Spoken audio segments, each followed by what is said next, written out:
Bem, e se os direitos do consumidor há uns meses atrás era um tema vasto, se adicionarmos uma pandemia, de repente tudo fica influenciado, os direitos do consumidor podem ficar em perigo e este tema fica ainda mais vasto. E por isso cá estamos novamente com a DECO Alentejo, nomeadamente com a Helena Guerra e a Vânia Treguedo, que saúde desde já e um bom dia para as duas. E muito obrigado por mais uma vez estar aqui no Digital para esclarecermos os consumidores neste tempo de pandemia. Muito obrigada a nós, um bom dia ao Digital e ao Hugo em particular. É para nós um gosto imenso poder estar aqui a informar os consumidores sobre os seus direitos neste tempo excepcional de pandemia.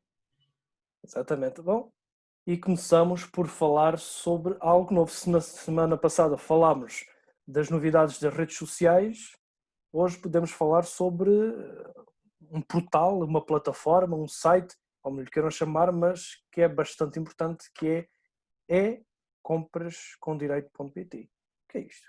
Conte-nos lá, Exatamente. Helena. Foi hoje mesmo o lançamento, hoje bem cedinho, a DECO deu mais um passo importante para a defesa dos direitos do consumidor. Isto é prova de que a DECO não está parada, mesmo neste tempo particularmente difícil, temos dado passos muito significativos na proteção e na informação ao consumidor. Conforme o Hugo disse, a semana passada lançámos a nossa presença nas redes sociais, nomeadamente no Facebook, no YouTube e no Twitter. Hoje lançámos este site ecomprascomdireitos.pt, justamente porque os consumidores nos primeiros 5 meses do ano aumentam muito aquilo que foram as reclamações sobre as compras online ou as compras em linha. E nessa sequência, portanto, a partir das reclamações dos consumidores relativamente a esta matéria, a DECO lança este site que congrega informação sobre os direitos dos consumidores nesta área particular das compras em linha, para que os consumidores, estando mais informados, não se deixem enganar, digamos assim, quando compram por esta via que é cada vez mais frequente. Neste tempo de pandemia, as compras em linha ou as compras online aumentaram significativamente. Nós recebemos inúmeras reclamações neste período, posso inclusive referir que aumentou em 250% relativamente ao período homólogo de 2019, portanto relativamente aos primeiros 5 meses de 2019, e o teor das reclamações dos consumidores prendem-se fundamentalmente com os prazos de entrega, que acabaram por ser muito mais demorados relativamente àquilo que seria expectável, e sobretudo também derivado da falta de informação dos profissionais ou dos representantes das empresas que prestam os serviços ou que vendem estes bens. Sem dúvida um tema, mas já agora perguntava-vos, e antes de continuarmos a falar sobre o site, falou aí num tema que é o atraso nas entregas. Com este tempo de pandemia, o que é que prevalece? O bom senso entre o consumidor ter a intenção, o prazo pode ser um pouco mais prolongado da entrega, ou é mesmo os direitos do consumidor que, neste caso, digamos, podem prevalecer nestes prazos de entrega que não são cumpridos? Eu acho que aqui, nesta circunstância, dado ser tão excepcional para as diferentes partes, quer para o consumidor, quer para o prestador do serviço ou a empresa que vende o bem, tem que haver aqui também bom senso, razoabilidade e comunicação entre as partes, ou seja, que por algum motivo a empresa prevê que o prazo que tem previsto para a entrega do bem não possa ser cumprido, deve desde logo ter uma atitude proativa no sentido de informar o consumidor sobre esse alargamento excepcional do prazo para a entrega do bem. E isso acaba por dirimir imensos litígios que possam vir a decorrer Claro. sobre esta situação. Ou seja, como falamos na passada, na outra entrevista, tudo depende da informação que é prestada ao consumidor. Mas voltamos ao site e.comprascomdireitos.pt. O que é que pode concretamente ser encontrado neste portal? Portanto, temos informação relacionada com aquilo que é o tema principal, que são as compras online, o comércio online, que é como nós referimos, cada vez mais frequente, e aqui o consumidor pode encontrar tudo aquilo que diz respeito aos seus direitos relativamente a este tipo de compras, nomeadamente um direito fundamental que é o direito de livre resolução, que se aplica a todas as compras ou contratos celebrados à distância, bem como naturalmente nas compras online, porque também é um contrato ou uma compra à distância. Depois, o consumidor também nesta página pode encontrar informação sobre o direito à qualidade e à garantia dos bens que compra através da internet, e o mesmo acontece, por exemplo, com a informação que disponibilizamos sobre a segurança online. Como sabemos, há inúmeras lojas online que não obedecem aos requisitos que seria expectável. Portanto, há lojas online que são falsas, muitas delas são abertas através de páginas das redes sociais, e uma das reivindicações que o consumidor nos reportou também muito neste tempo, neste período compreendido entre janeiro a maio de 2020, tem a ver justamente com a compra de bens que nunca chegaram a ser recepcionados pelo consumidor. Neste caso, o consumidor ficou duplamente prejudicado, não recebeu o bem em sua casa e não voltou a ver o dinheiro pago pelo bem que não foi entregue. É por esse motivo também que neste site o consumidor pode recolher informação sobre aquilo que são as verdadeiras lojas online, quais são os pagamentos mais seguros, de que forma é que o consumidor pode escolher uma opção de pagamento de bens comprados através da internet que possa ser seguro e não acarretar problemas também a esse respeito.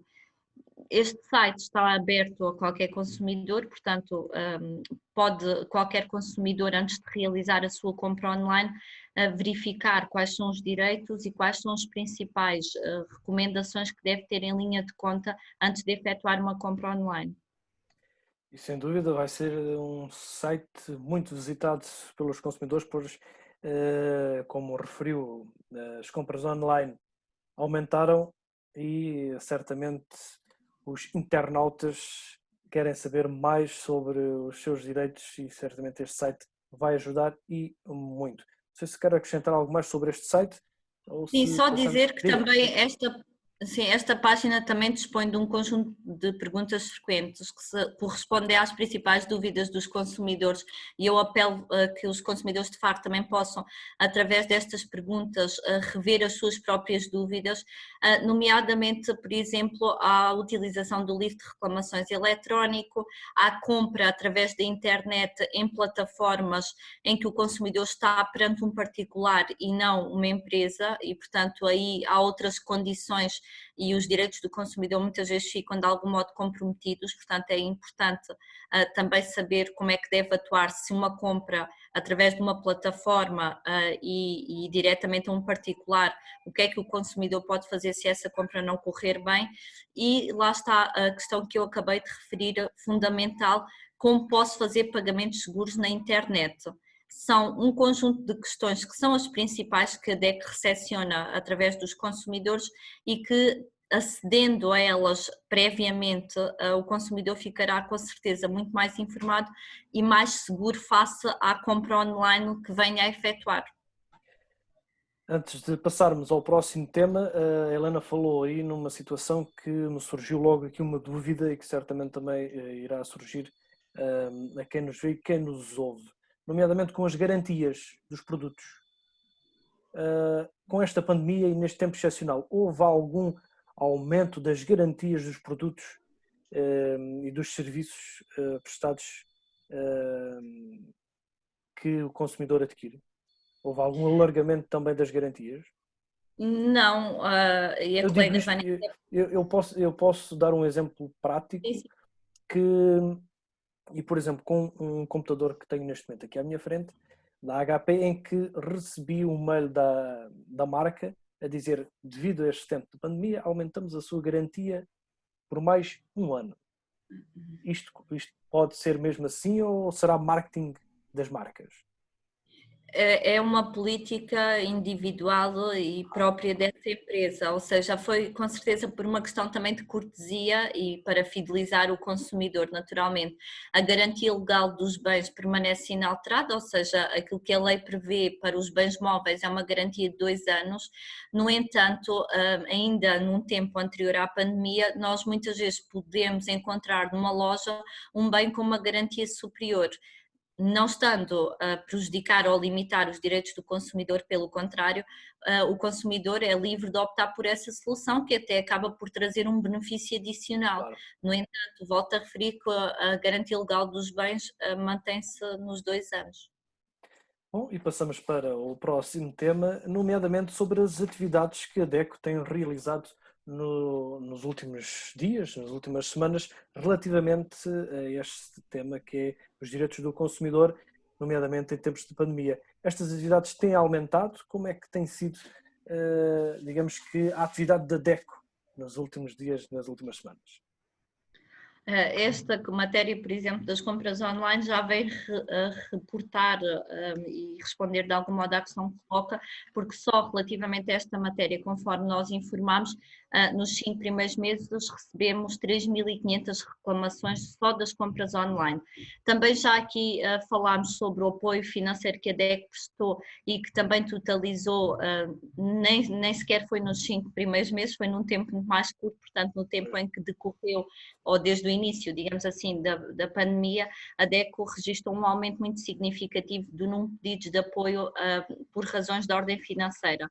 A semana passada apresentámos esses dados e já eram 3.600 os consumidores que tinham pedido apoio à DECO. Mas temos tantas outras matérias que até não tivemos oportunidade de falar a semana passada e que hoje queríamos deixar aqui nota aos consumidores, que dizem respeito também às preocupações, às dúvidas e às reivindicações dos consumidores noutro tipo de matérias. Aquelas que predominaram também, para além das que já noticiámos, foram também as reclamações ou as questões sobre a questão dos ginásios, também a questão das escolas por parte de pais e encarregados de educação, que gerou aqui imensas dúvidas para os consumidores, e também ao nível dos espetáculos. É uma questão que também está agora a ser muito procurada por parte dos consumidores, a informação sobre os seus direitos, uma vez que uma grande maioria dos espetáculos, quase a totalidade, foram cancelados. Exatamente. Derivado à pandemia.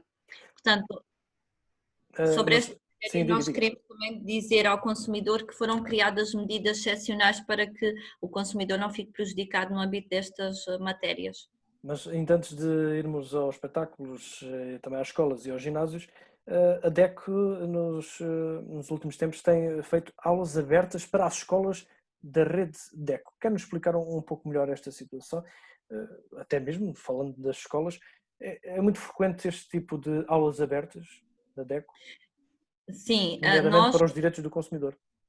Exatamente, nós temos sido muitíssimo procurados por parte das escolas para, mesmo em contexto online, dinamizar aquilo que nós chamamos de consumer talks, ou seja, são conversas com os alunos sobre consumo, conversas dinâmicas, participativas, respondemos às dúvidas dos alunos, eles partilham connosco os seus hábitos de consumo saudáveis, quer do ponto de vista da sustentabilidade, do ponto de vista da poupança e também da alimentação saudável, por exemplo. No entanto, a DECO quis dar um passo à frente e inovou também nesta matéria, e estamos agora a dinamizar aulas abertas, conforme o que referiu, que possibilitam a alunos de norte a sul do país, da nossa rede de escolas DECO Jovem, acompanhados pelos seus professores, a assistir a estas conversas. Neste caso, aquelas que dinamizámos no decurso desta semana tinham justamente a ver com a energia dos alimentos.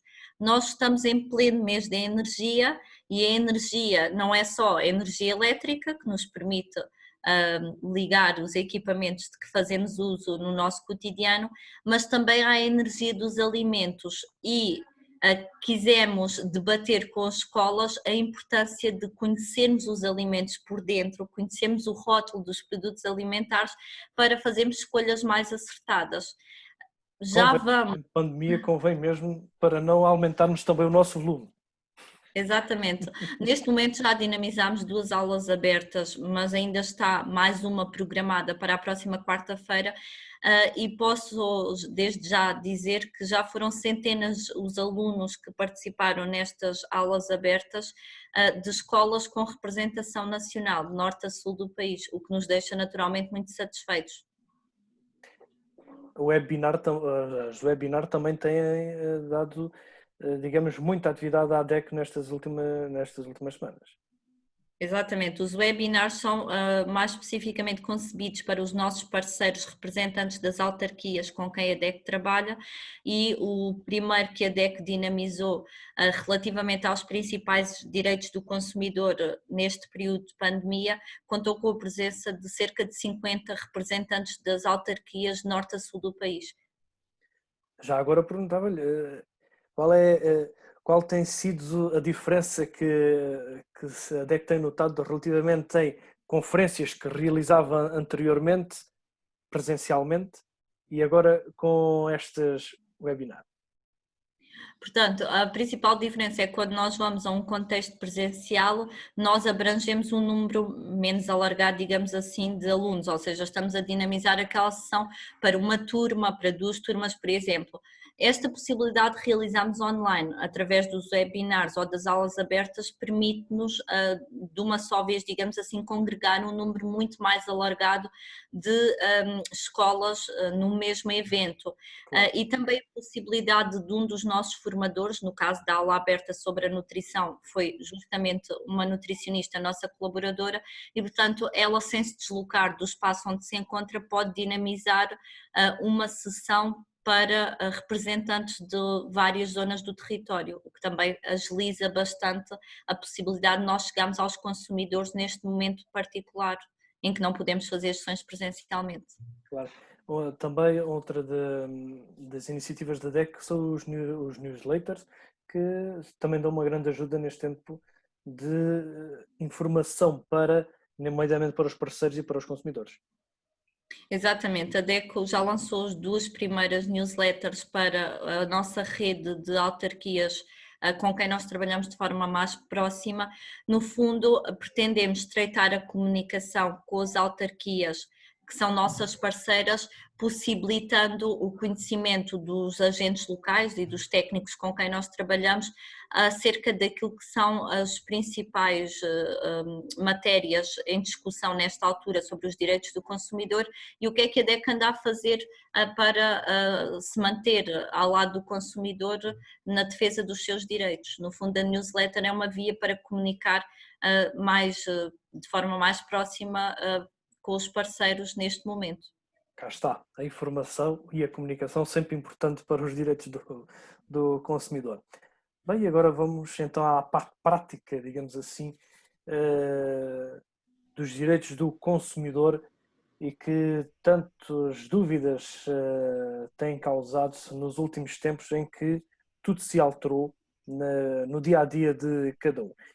E começamos por uma área que foi das mais afetadas desde o início da pandemia, diria até mesmo antes da pandemia chegar a Portugal, já esta área estava a ser afetada, que é a área cultural, nomeadamente dos espetáculos, onde foram reagendados ou cancelados.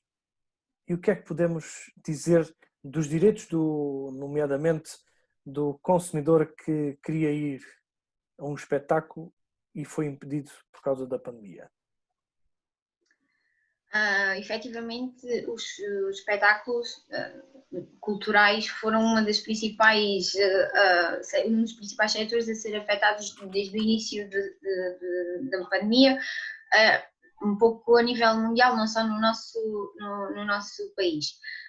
Efetivamente, do ponto de vista da proteção dos consumidores, foi uma das medidas excepcionais criadas pelo Governo, nomeadamente no Decreto-Lei número 10 de 2020, foi a criação de soluções para os consumidores, para que estes não possam ficar prejudicados, mas mais uma vez mantendo o equilíbrio e assegurando o equilíbrio da economia e também protegendo aqui os promotores, porque uma vez cancelados, se tivessem que devolver de imediato todo o dinheiro a todos os consumidores, teríamos aqui uma situação muito complicada para os mesmos e foram dos primeiros setores a parar e são dos últimos que vão começar a arrancar. Portanto, tentou-se criar aqui um equilíbrio entre as duas partes.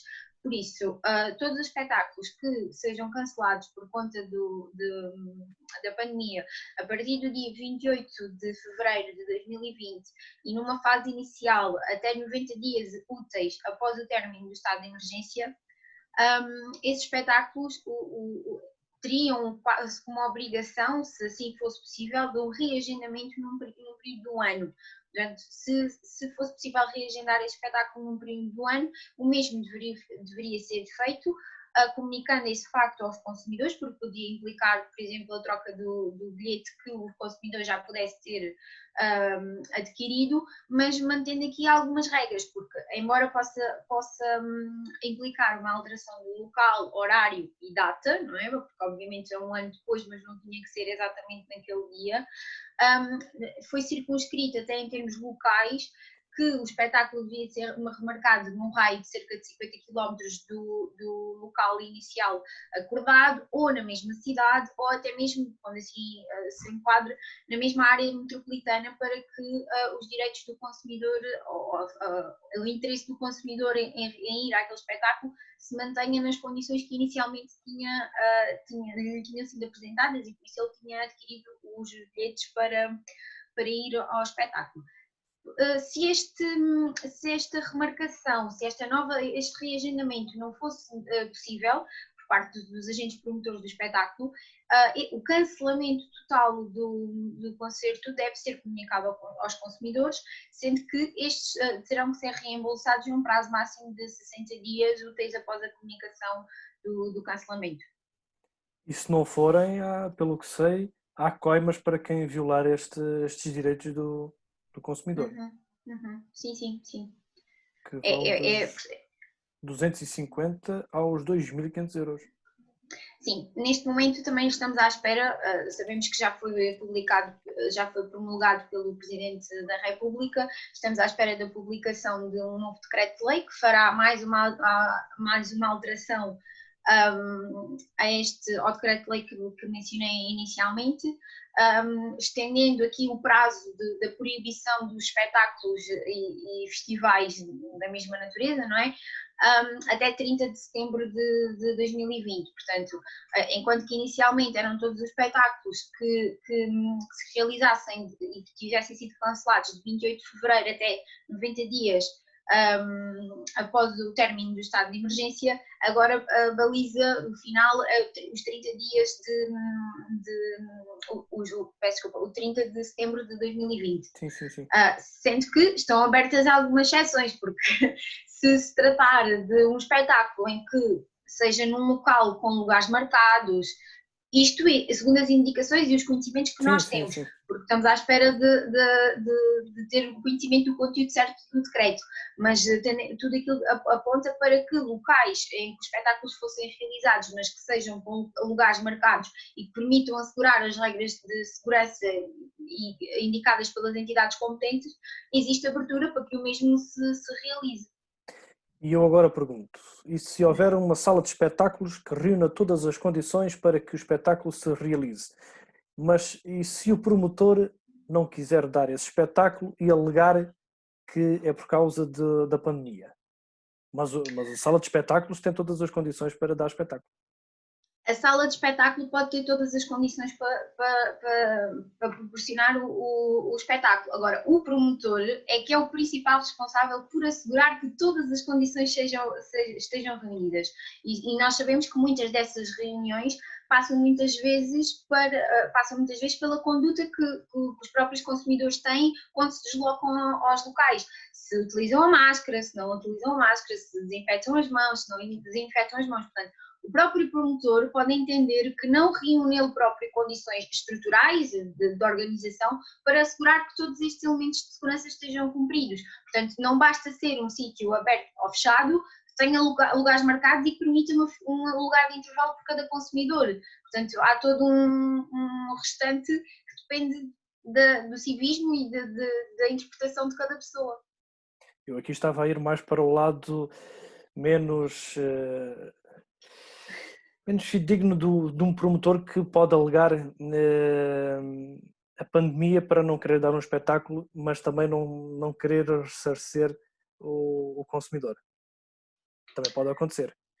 É assim, a lei abre a porta A todas as situações. a essa situação, porque eles dizem, ok, podem cancelar, até porque, vejamos, acho que o paradigma da sociedade neste momento acabou por mudar. Nem todas as pessoas se sentem confortáveis a ir para um concerto, Claro. embora estejam cheios de vontade que isso aconteça, mas nem todas as pessoas têm abertura para ir, portanto, certo, os promotores aqui estão numa situação muito complicada, porque até podem promover o espetáculo, mas se calhar não têm o feedback e a correspondência por parte das pessoas que era desejado, e eles não vão. É ingrato para eles estarem a investir numa coisa que não vão ter o retorno necessário. Portanto, podem. Já que fala Não também se fecha a porta a que isso aconteça. Já que fala também nessa situação dos promotores, eu agora há uma situação que muito poucos falam, que é relativamente às comissões, por exemplo, das agências de venda de bilhetes. Sim. Quando um espetáculo é cancelado, essa comissão deve ser entregue por parte da empresa que vende o bilhete. Aí depende, porque se existir um reagendamento do concerto, nos termos que já referimos, não se justifica que essa comissão seja devolvida, porque mantém-se a venda, ou seja, a venda realizou-se e a aquisição do bilhete vai produzir os seus efeitos ainda posteriormente, mas mantém-se a relação que foi criada e o que gerou a cobrança dessa comissão mantém-se. Agora, no restante caso, uma vez que é a empresa, porque aqui quem tem que devolver o dinheiro é quem vende. Se é aquelas entidades que intermediam a situação, então a comissão depende efetivamente da venda do bilhete. Se o bilhete foi cancelado e será feito o reembolso, é feito o reembolso total. E os vouchers? Há empresas, não só no mundo do espetáculo, como noutras áreas de prestação de serviços, também há os vouchers que muitas empresas, em vez de entregarem o dinheiro ao consumidor, entregam um voucher. Isso pode ser? É assim, aqui estamos no âmbito da autonomia das partes. Isto é, como eu costumo dizer, é uma situação atípica para todas as pessoas, para todos os agentes e para todos os consumidores que estão aqui envolvidos. Portanto, as pessoas acabam por criar mecanismos e formas que os possam ajudar e que lhes sejam mais proveitosos. Uma coisa é aquilo que a lei obriga ou aquilo que a lei prevê que seja feito assim, mas se sempre as partes acordarem noutra circunstância que assim seja, porque a partir do momento em que um consumidor aceita é porque tem proveito. Estamos se calhar a falar nas grandes promotoras que promovem mais do que um concerto, por exemplo, e a pessoa pode não ter interesse já naquele concerto, mas vir a ter interesse num concerto posterior, portanto ficar satisfeita com esse voucher. Por isso, foi um bocadinho à semelhança do que aconteceu com a questão das viagens, para assegurar a liquidez também dos promotores. Não, se me pergunta se é proibido, não, proibido não é. Estamos aqui, mais uma vez, na autonomia nas partes. E a partir do momento que existe informação para os consumidores, que o consumidor entende a informação e concorda com a informação e aceita o voucher, não há qualquer tipo de problema. Ou seja, tudo depende de um acordo entre ambas as partes. Exatamente, sim. Eu agora perguntava, se eu tiver adquirido um bilhete de um espetáculo no estrangeiro, por exemplo, já com a vizinha Espanha, esses direitos mantêm-se iguais? É assim, as medidas excepcionais adotadas por cada país, nós não sabemos, aqui vai variar. Portanto, se adquiriu no estrangeiro, o que vale é a lei e a regulação que está em vigor no local do espetáculo. Portanto, neste caso, em Espanha, teríamos que verificar quais as medidas excepcionais que o governo espanhol adotou relativamente aos espetáculos e verificar quais os direitos do consumidor, tendo em conta o caso concreto. Claro. A Helena há pouco, não sei se ia dizer qualquer coisa. Vamos amanhã, não. Muito bem. Então passamos para outro tema que também tem dado dores de cabeça, nomeadamente aos pais das crianças que têm que ir à creche ou as creches fecharam, enfim. Muito se tem falado relativamente às creches, o que é que tem acontecido mais e o que é que pode ser feito com as creches, nomeadamente neste tempo de pandemia em que encerraram e deixaram algumas dores de cabeça para os pais. Sim, efetivamente, com o encerramento de todas as instituições de ensino, creches, jardins de infância e até escolas, não é? Porque algumas escolas têm um cariz privado que depende do pagamento de uma mensalidade, portanto aqui também muitas vezes fomos questionados relativamente a esse ponto. Houve um grande boom, não tanto de reclamações, mas à semelhança do que referimos na entrevista anterior, de pedidos de informação, das pessoas perceberem quais os seus direitos e como é que poderiam agir em face do encerramento das instituições de ensino. Ora, no caso concreto, fazendo já a divisão e a separação das águas, no que diz respeito à escola concretamente, se pensarmos nos colégios privados, e estamos a falar de escola do primeiro ano ao 12º ano, sabemos que foram criados mecanismos, não é, da parte das escolas e também do governo para continuar a lecionarem as aulas. Portanto, aí o valor que é devido pela prestação do ensino terá que ser sempre pago. Questão diferente é os valores que seriam sempre pagos no que diz respeito à alimentação dos alunos nas instituições de ensino e, porventura, de atividades extracurriculares ou até de prolongamentos prolongamentos no sentido da ATL dos alunos. Portanto, esses elementos, é nosso entendimento que não são devidos porque exatamente não há uma prestação desse serviço, portanto a pessoa não tem que pagar pelo mesmo. Pronto. Passando da parte das escolas, vamos para as creches. As creches e jardins de infância, o que acontece muitas vezes é que o valor pago pelas creches e pelo jardim de infância tem um valor mensal, mas importa aqui perceber como é que é calculado o valor da mensalidade da creche, porque o que acontece muitas vezes é que o valor que é devido por conta da creche é um valor que é calculado só de pagamento das famílias, é repartido e é pago mensalmente de forma prestacional. Portanto, foi sempre o nosso para as partes apurarem e perceberem como é que era feito o cálculo da sua mensalidade.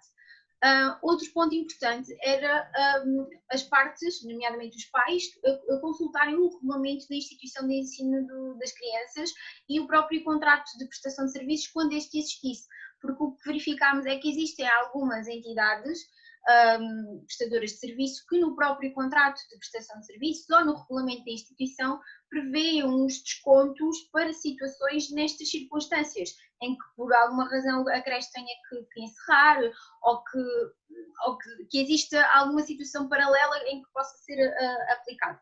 Portanto, aí seria, existindo essa previsão, seria essa previsão que seria aplicada ao caso concreto, portanto seria esse desconto que seria aplicado ao caso concreto. Não existindo esta regulamentação, mais uma vez, chegamos aqui à questão do equilíbrio entre as partes e do acordo entre as mesmas. O que nós aconselhávamos muitas vezes os pais a fazer era de entrar em conversação com as direções da escola, dos colégios, das creches, para perceber qual o peso da despesa nas prestações mensais das creches. Portanto, perceber quanto é que a alimentação qual o valor da alimentação na prestação mensal, qual o valor da eletricidade, ou seja, estamos a falar de custos fixos que poderiam existir por conta da participação das crianças nas creches, que poderiam ser eliminados da prestação e aí sim reduzir o valor a pagar, mas teria que sempre, houve creches que deliberaram que não seria devido nenhum valor e os pais não pagaram, outras que estamos a falar de uma prestação anual e que têm que pagar sempre, apenas retirando os custos que não estão associados à presença das crianças na creche, nomeadamente alimentação, eletricidade, materiais escolares que fossem necessários para promover as atividades. Referir ainda que no que diz respeito às entidades que se tratam de IPSS, de instituições que tenham uma comparticipação social, o Governo remeteu com uma portaria que já existia, em que esta prevê que o desconto fosse pelo menos, ou um mínimo desconto de 10%.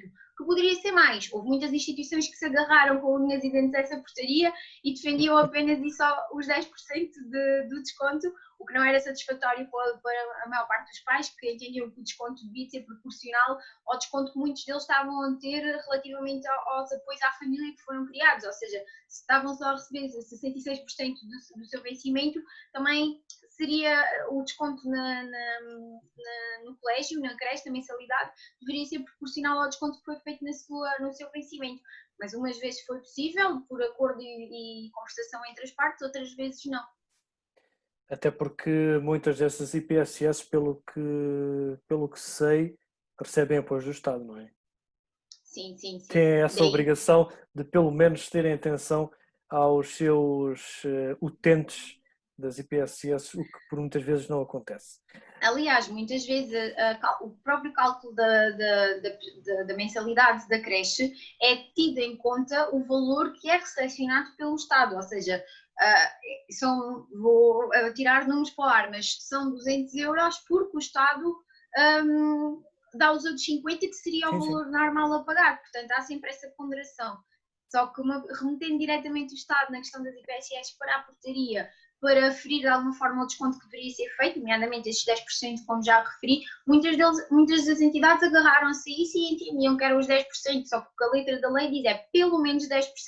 Se aferisse que efetivamente o facto das crianças não estarem na instituição fazia com que despesas que não eram feitas e por isso o dinheiro que era pago pelos pais não iria para despesas, mas iria para o cofre deles, deveria existir um ajuste. Claro. E daí que o desconto seria superior aos 10%.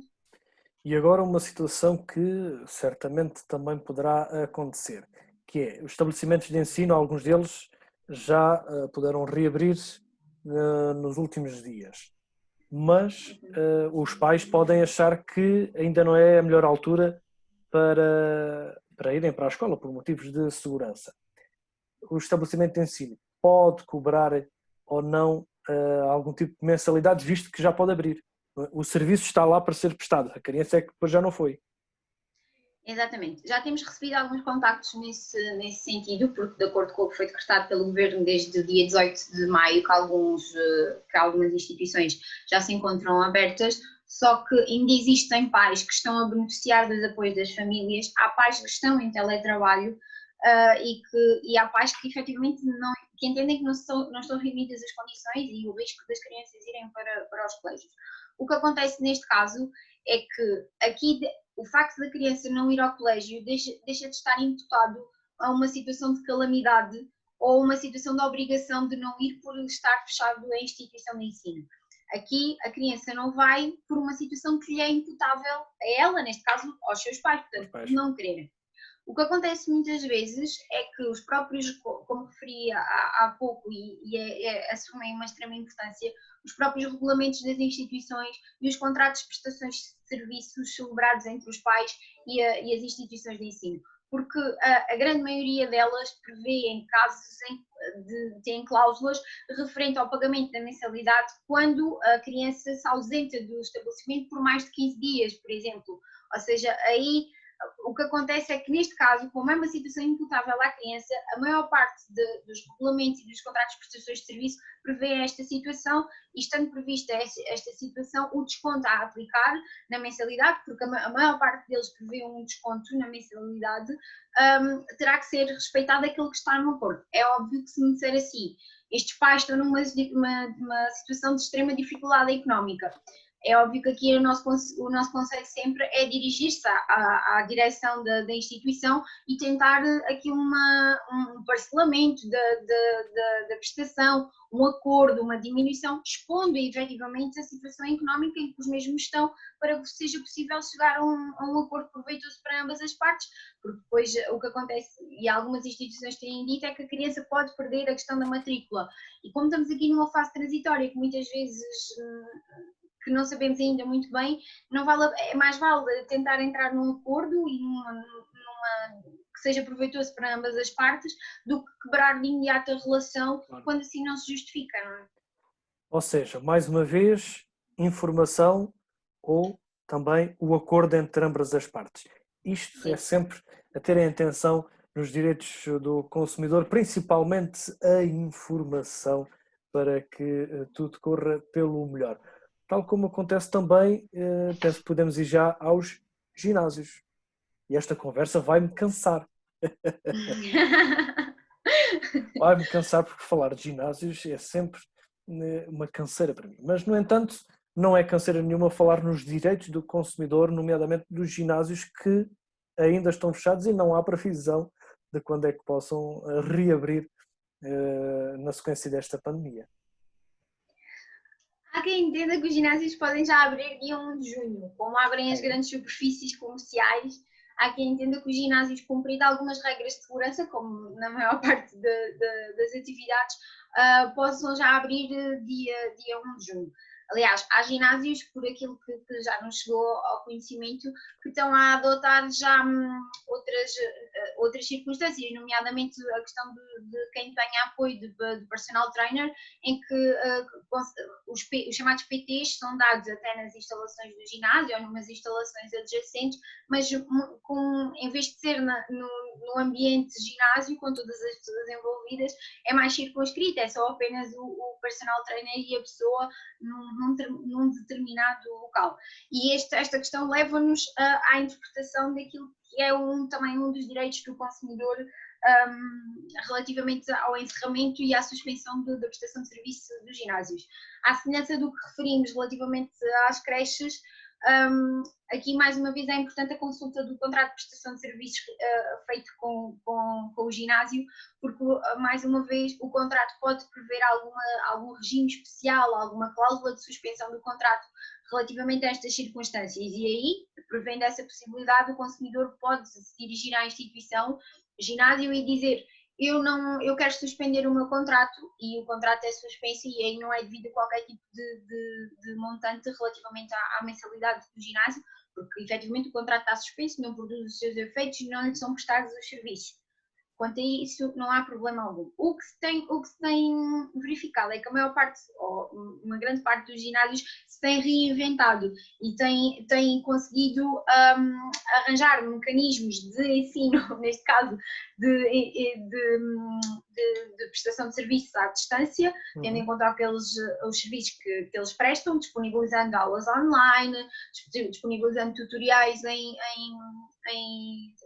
plataformas criadas para o efeito, fazendo treinos ao ar livre circunscritos a um X de pessoas, portanto, diversas circunstâncias para que as pessoas pudessem praticar o seu exercício e os ginásios pudessem subsistir e reinventarem-se tendo em conta as novas circunstâncias.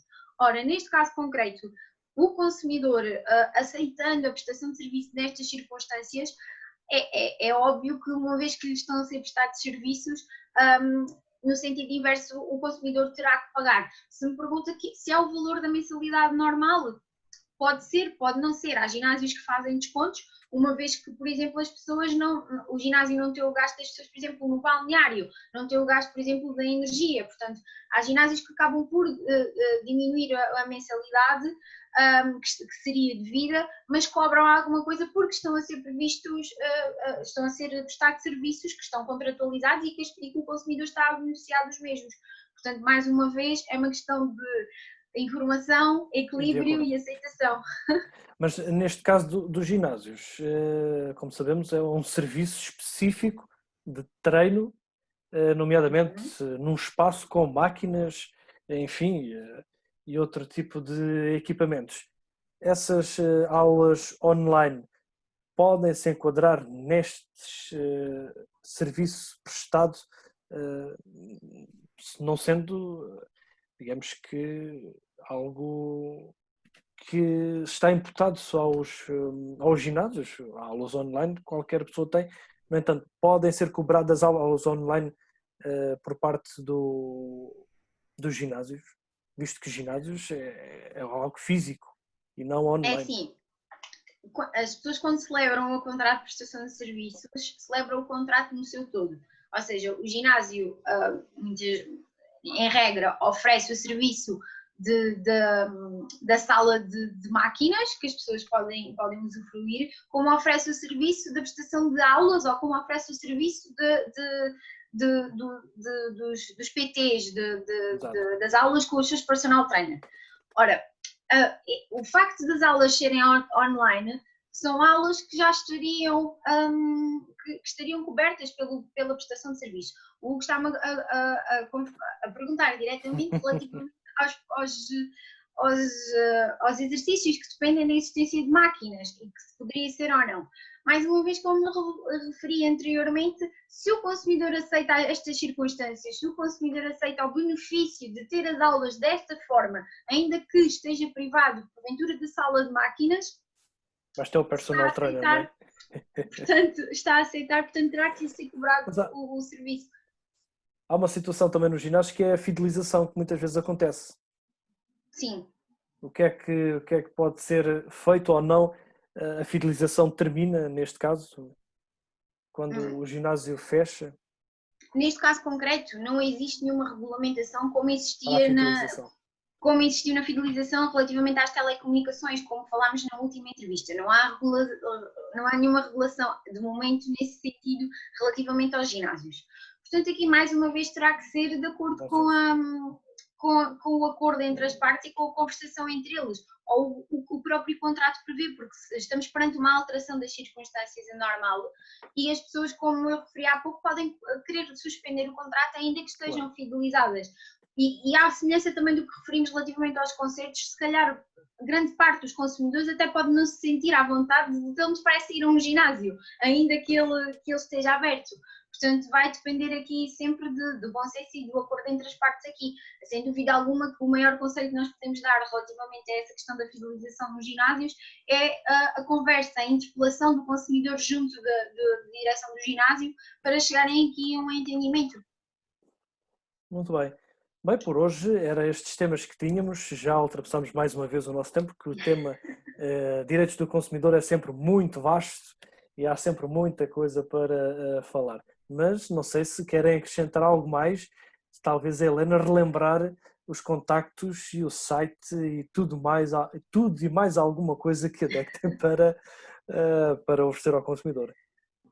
Exatamente, e agradeço desde já esta oportunidade para recordar ao consumidor que pode continuar a recorrer aos nossos serviços através dos canais da Delegação Regional do Alentejo. O contacto telefónico disponível de segunda a sexta é o 266 744 564.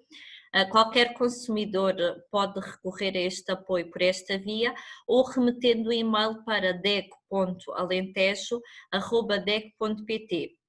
Neste tempo excepcional em que ainda não estamos a realizar os atendimentos presenciais, os consumidores podem também agendar um atendimento via Skype, se tiver essas condições na sua casa. Portanto, será atendido por um jurista e poderá por esta via esclarecer as suas dúvidas. Por outro lado, também poderá encontrar-nos, como acabámos também de noticiar na entrevista da semana passada, através das redes sociais. A DECO encontra-se no Facebook, no Twitter e no YouTube. Basta que o consumidor aceda à DECO Associação, faça um like e siga a DECO através desta via, que também é uma excelente oportunidade de conhecer os seus direitos enquanto consumidor e todas as iniciativas que a DECO está a dinamizar em prol dos consumidores. E é aí que encontra muita informação que muitas vezes é escassa noutros locais, nomeadamente nos prestadores de serviços que muitas vezes escondem essa informação e que a DECO revela. Mais uma vez, muito obrigado pela vossa disponibilidade e até uma próxima oportunidade. Certamente não irão faltar para esclarecermos os nossos consumidores. Muito obrigada. Até à próxima. Obrigada. Muito obrigado.